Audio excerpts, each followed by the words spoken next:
You live so very far away from just across the square. I greet you all in the name of our precious Lord Jesus Christ. In this section, we will deal with the third word from the cross, where Jesus addresses his mother and the beloved disciple, and the theme will be compassion. Let's start off with a reading from the Gospel of John. When Jesus saw his mother there and the disciple whom he loved standing nearby, he said to her, "Woman, here is your son," and to the disciple, "Here is your mother." From that time on, this disciple took her into his home. In this third word, spoken from the cross, Jesus teaches us about compassion. Never could this lesson be more relevant than it is now. According to the Gospel of John, there were 4 women standing near the foot of the cross. One of them was his mother Mary. By this time it is pretty certain that she would have been a widow, as Joseph, her husband, is never mentioned after the birth and childhood of Jesus. Like many widows of this time, she was probably poor and unable to make much of a living. With Jesus gone, there was no male to speak for her. A woman's word was not worth much in those days. She was facing a very uncertain future and would most likely struggle to survive, especially now that her eldest son was gone. In addition, it must have been agonizing for her to watch Jesus go through the cruelest death imaginable. The crucifixion is often portrayed with those being crucified as being raised quite a way off the ground. But the reality is believed to be quite different, with the body simply being raised sufficiently off the ground for it to be able to hang. So those nearby would have heard every word, every groan of anguish, and would have been able to see the suffering of Jesus close up. At this time, we can't help but think of those who are facing a very uncertain future. The poor have very limited resources to cope with the current crisis, nor the means to even comply properly with the regulations. Many are now unable to enjoy even the simple and meager ways of making a living that they previously were able to do. We think of domestic workers and labourers who now cannot work in most cases. Many more have or will soon lose their jobs as businesses fail or lay off in order to survive. Small businesses around the world will close in their droves, and many are already doing so. Many of those who have previously been able to make a living will join the ranks of the poor, and the longer the pandemic carries on, the more it will be so. Mary is representative of all those who are in this position. She represents those who cannot survive without assistance. That is the position of many people living with this pandemic. The Bible teaches us much about compassion, both human and divine. Compassion is a characteristic of God. In Psalm 86, we read that God is compassionate and gracious and abounding in love. Jesus, throughout his ministry, demonstrated divine compassion. Matthew tells us that as Jesus traveled throughout the towns and villages, he had compassion for the people because they were harassed and helpless, like sheep without a shepherd. Jesus not only demonstrated divine compassion, revealing the nature of God, he also demonstrated throughout his ministry what it means to be compassionate in human terms. This is illustrated in the parable of the Good Samaritan in Luke, where the traveller sees to the needs of the injured man, while religious people simply ignored the injured man and looked the other way. At the cross, Jesus demonstrates his humility, his humanity, and his compassion by ensuring that his mother would be entrusted to the beloved disciple, John, somebody he knew he could trust, even over other members of his family. In this, Jesus was not just fulfilling his obligation in terms of the law, as in Exodus, to honor his parents, but he was also demonstrating his compassion for the plight of his mother. He selflessly put her needs above his own personal suffering. The response of the disciple was to take Mary into his home from that time and to adopt her as his own mother, as John 19 tells us. Through this, we learn some important lessons about compassion. Firstly, compassion is to be a key characteristic of the Christian life. It is not just a feeling or an emotion, but demands an active response to need. John tells us that we cannot afford to just feel sorry for those who are suffering because of the restrictions as a result of responses to COVID-19. We need to do something practical to meet their needs. We may feel powerless, but in fact there is much that can be done on a practical level. One example would be to make a donation to the Solidarity Fund. Any donation, no matter how small, will help. Continue giving regularly to the church, who also support various initiatives aimed at the poor. Those who are able and with the right skills can consider volunteering to assist the various organizations involved in tackling the pandemic. Compassion is not simply aimed at personal relationships, as Jesus illustrated on the cross, but also needs to drive our response to societal issues as well. The prophetic tradition in the Old Testament shows a deep concern for the poor, which is summed up in the following saying from Proverbs: "Speak up for those who cannot speak for themselves, for the rights of all who are destitute.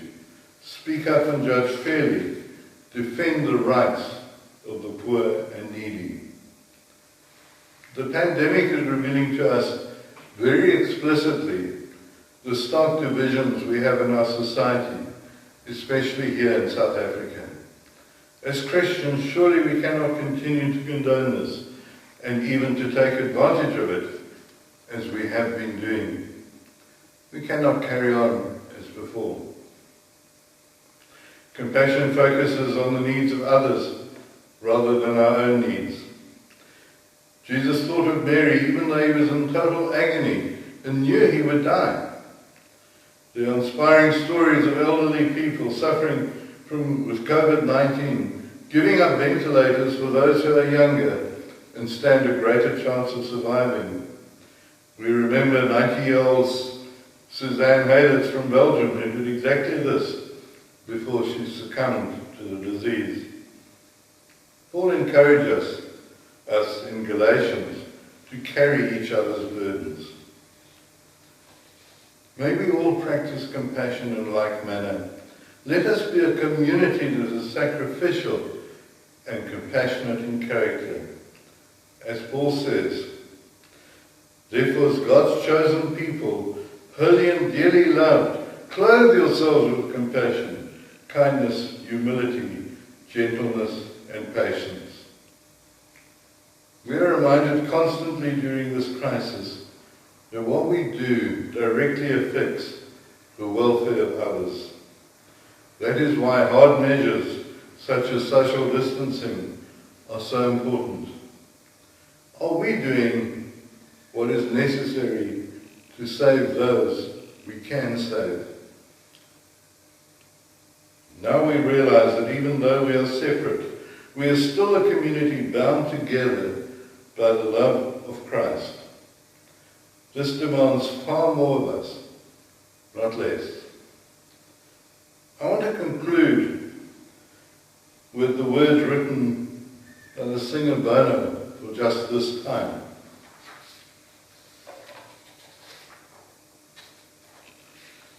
Yes, there was silence. Yes, there was no people here.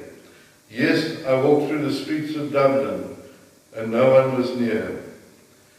Yes, I don't know you. No, I didn't think. I didn't care. You live so very far away from just across the square. And I can't reach, but I can ring. You can't touch, but you can sing. Across rooftops, sing down the phone, sing and promise me you won't stop. Sing your love, be known, let your love be known. Yes, there's isolation, you and me, we're still here. Yes, when we open our eyes, we will stare down the fear. And maybe I said the wrong thing. Yes, I made you smile. I guess the longest distance is always the last mile. And I can't reach, but I can ring. You can't touch, but you can sing. Across rooftops, sing to me down the phone. Sing and promise me you won't stop.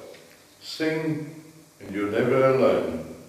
Sing as an act of resistance. Sing though your heart is overthrown. When you sing, there's no distance. So let your love be known, or let your love be known, though your heart is overthrown. Let your love be known. May you keep safe and live as Christ would want you to live.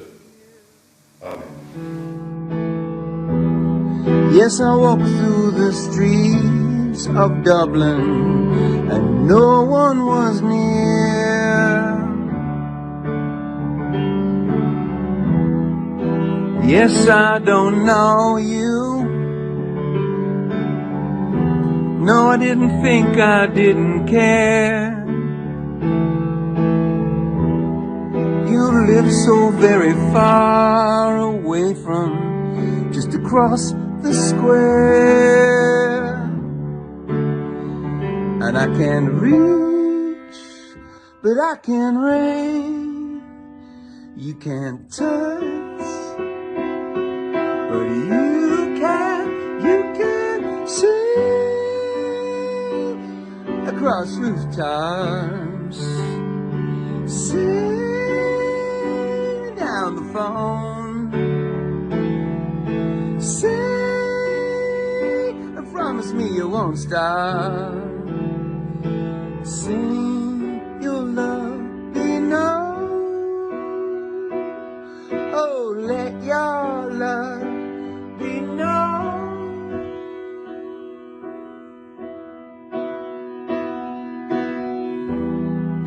Yes, there is isolation. You and me, we're still here. Yes, when we open our eyes, we will stare down the fear. And maybe I said the wrong thing. Yes, I made you smile. I guess the longest distance is always the last mile. And I can't reach, but I can ring. You can't touch, but you can sing across rooftops. Sing to me down the phone. Sing and promise me you won't stop. Sing and you're never alone. And again, sing is an act of resistance. Sing though your heart is overthrown. Sing when you sing there is no distance. So let your love be known. Oh, let your love be known. Though your heart is overthrown, let your